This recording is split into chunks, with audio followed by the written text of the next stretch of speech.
The Labour Member of Parliament, Jack Dromey, has died aged 73, his family has confirmed. I first met Jack in my student union days in the early 1970s. He was then a rising star of the trade union movement, an old-school socialist and a man of principle.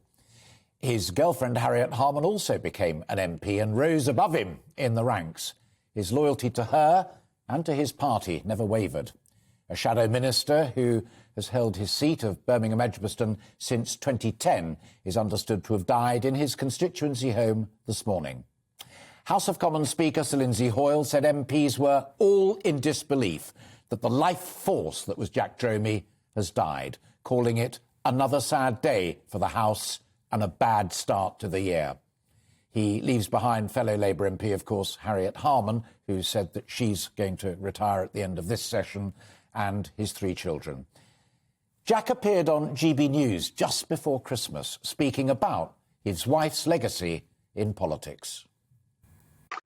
Utterly remarkable. 40 years in the House of Commons, where the issues affecting half the population, women, never seriously featured in British politics. She has transformed the image and agenda of politics more generally and of the Labour Party in particular, and can be rightly proud of what she has achieved.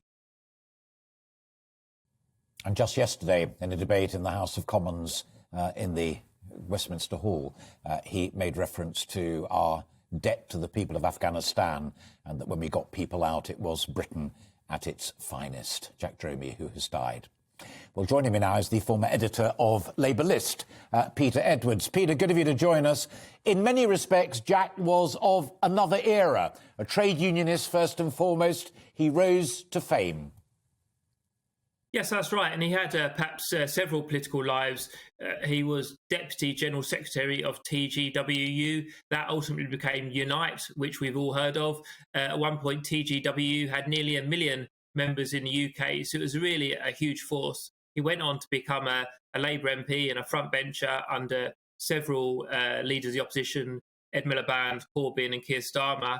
But he also had a huge and rich history as a trade unionist, and perhaps viewers may not be so familiar with the Grunwick strike at the end of the 1970s in a film processing factory in London. And that's really one of the things that helped fire him towards national attention. And that really gave him a huge trade union legacy years before he went on to become a Labour MP as well.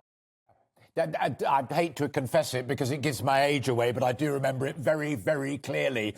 And I also remember that the Grunwick episode was all about union recognition. It was about sustaining the right, as Jack saw it, and many people still see it, of men and women to join a trade union if they want to. So he wasn't just one of those smart-suited trade unionists who like their big offices. He was a guy who was down there at the cutting edge of it all.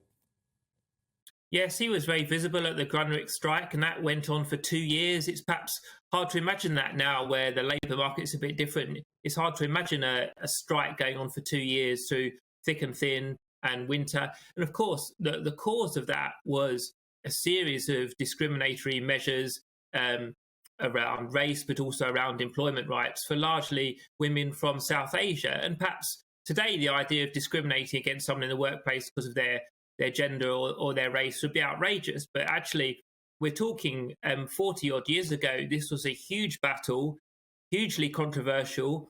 Jack Dromey at the forefront of it, went on for 2 years in what was very much a noble cause. So he deserves huge credit for what he achieved, both then, as you said, on the front line, and later at TGWU, which became Unite, and then as a Labour MP.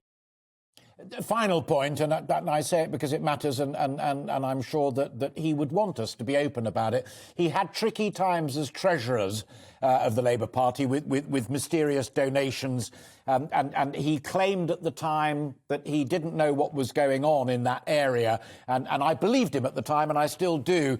That was the shift into big party funding, not just from the trade unions but from individuals, that has perhaps got us into so much trouble nowadays. But he really hated that aspect of it, didn't he?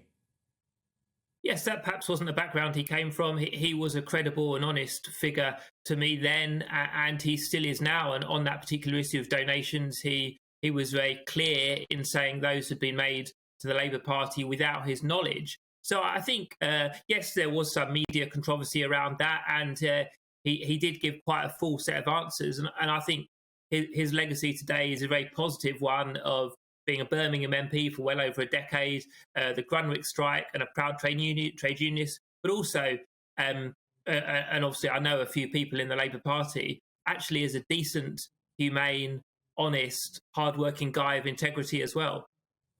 Let's end it on that, Peter. Lovely tribute. Thank you very much indeed for finding time for us this Friday evening.